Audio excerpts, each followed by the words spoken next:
Pakar telematika Roy Suryo kembali mengajukan pra-peradilan untuk keempat kalinya dalam kasus ijazah Presiden ke-7 Republik Indonesia Joko Widodo ke Pengadilan Negeri Jakarta Selatan.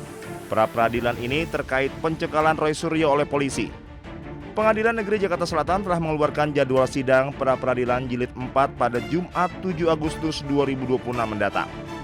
Dan yang penting lagi bukan hanya hari Kamis, hari Jumat misalnya. Silakan datang lagi untuk pra-peradilannya keempat. Ya, kita sudah mendaftarkan pra-peradilan keempat dan jadwalnya adalah besok hari Jumat. Ya, kita tunggu jam 9 ya, jam 9 pagi. Jadi itulah pra-peradilan keempat.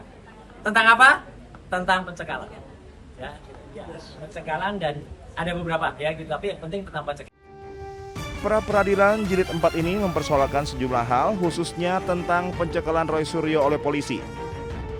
Pasca ditetapkan sebagai tersangka kasus ijazah Jokowi, termohon dalam gugatan pra-peradilan jilid 4 ini masih sama, yakni Polda Metro Jaya dan Kejari Jakarta Selatan. Dari Jakarta, Tim Liputan Anyus melaporkan.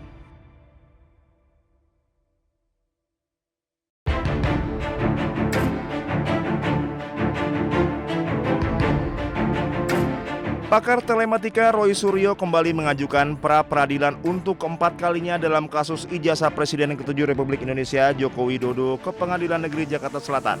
Pra-peradilan ini terkait pencekalan Roy Suryo oleh polisi. Pengadilan Negeri Jakarta Selatan telah mengeluarkan jadwal sidang pra-peradilan jilid 4 pada Jumat 7 Agustus 2026 mendatang. Dan yang penting lagi bukan hanya hari Kamis, hari Jumat misalnya. Silakan datang lagi untuk pra-peradilannya keempat. Ya, kita sudah mendaftarkan pra-peradilan keempat dan jadwalnya adalah besok hari Jumat. Ya, kita tunggu jam 9 ya, jam 9 pagi. Jadi itulah pra-peradilan keempat. Tentang apa? Tentang pencekalan. Ya, pencekalan dan ada beberapa ya gitu, tapi yang penting tentang pencekalan. Pra-peradilan jilid 4 ini mempersoalkan sejumlah hal, khususnya tentang pencekalan Roy Suryo oleh polisi. Pasca ditetapkan sebagai tersangka kasus ijazah Jokowi, termohon dalam gugatan pra-peradilan jilid 4 ini masih sama, yakni Polda Metro Jaya dan Kejari Jakarta Selatan. Dari Jakarta, Tim Liputan Anyus melaporkan.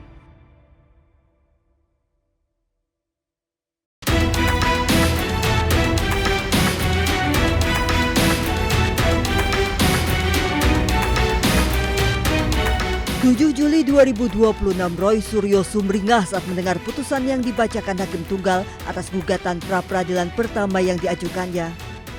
Hakim mengabulkan sebagian gugatan Roy Suryo, menyatakan penggeledahan, penangkapan, dan penahanan Roy Suryo tidak sah. Namun dalam pra-peradilan kedua yang digelar 20 Juli 2026, Roy Suryo harus menerima kekalahan. Hakim Tunggal sidang pra-peradilan Roy Suryo Iketut Darpawan memutuskan menolak seluruh permohonan pra-peradilan kedua Roy Suryo. Hakim menilai Roy sengaja memecah satu persatu dan menyalahgunakan pra-peradilan dengan tujuan menunda pokok perkara. Dengan demikian, penetapan status tersangka Roy Suryo sah. Sidang pra-peradilan jilid 3 tersangka kasus ijazah Presiden ke-7 RI Joko Widodo, yaitu Roy Suryo, kembali digelar di Pengadilan Negeri Jakarta Selatan Jumat 31 Juli 2026. Untuk ketiga kalinya, Roy kembali menggugat pra-peradilan Polda Metro Jaya untuk mengganti rugi 206 juta rupiah. Rincian gugatannya itu ganti rugi material senilai 106 juta rupiah dan ganti rugi imaterial senilai 100 juta rupiah. Sementara Polda Metro Jaya menilai gugatan ganti rugi Roy Suryo tidak memiliki dasar hukum dan pembuktian yang memadai. Gugatan tersebut dianggap hanya berdasar pada penilaian sepihak dan tidak objektif. Roy Suryo terus melakukan perlawanan, kali ini telah mengajukan pra-peradilan keempat gugatan terkait pencekalan. Tim Liputan iNews melaporkan.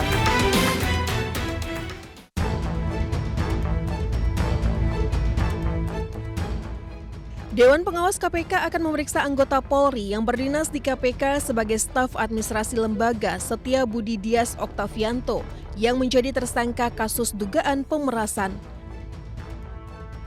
Ketua Dewan Pengawas KPK Gus Rizal menyatakan pihaknya akan memproses Dias sesuai ketentuan yang berlaku, sekaligus sebagai bahan evaluasi di internal KPK agar peristiwa serupa tak terulang kembali.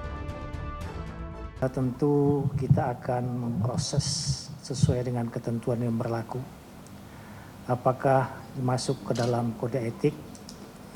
Masalahnya sekarang status yang bersangkutan adalah anggota Polri, sehingga kita perlu hati-hati terhadap laporan tersebut, apakah dikembalikan kepada kepolisian sehingga Dewas tidak berhak melakukan pemeriksaan. Akan tetapi kita melakukan pemeriksaan untuk evaluasi sehingga jangan sampai terjadi lagi untuk yang akan datang. Sebelumnya, KPK menetapkan 4 tersangka terkait kasus dugaan pemerasan di lingkungan pemerintah Kabupaten Pemalang, Jawa Tengah.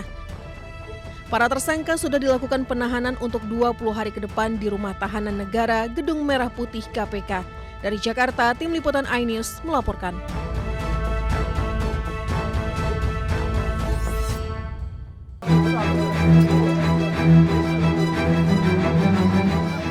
Seorang anak terluka mendapat perawatan di ambulans usai serangan udara Israel melanda tenda pengungsian di kota Gaza. Para korban tewas maupun luka-luka langsung dilarikan ke kompleks medis Al-Shifa. Menurut media Palestina, 18 warga tewas dan lainnya luka-luka akibat serangan udara Israel. Mirisnya, sebagian besar korban merupakan anak-anak. كلهم ولاد صغار اغلبهم ولاد صغار وبنات الخيال كلهم قطعوا كان في العرس وجاي هنا اتفرج عليهم تتجوز بظبط له خيمته هي تقطع فيها خيمته بتاعت اللي يتجوز فيها تقطع فيها هي ولد صغير هذا ايش ذنب هذا الولد الصغير. Serangan Israel menghantam sebuah tenda pengungsian dekat Masjid Al-Nour dan kendaraan di wilayah Al-Saraya yang menyebabkan korban jiwa dan luka-luka. Serangan terjadi di tengah upaya pelucutan senjata dan negosiasi mengakhiri konflik Gaza. Menurut Kementerian Kesehatan Gaza, perang ini telah menewaskan lebih dari 73.000 warga Palestina dan melukai ratusan ribu lainnya.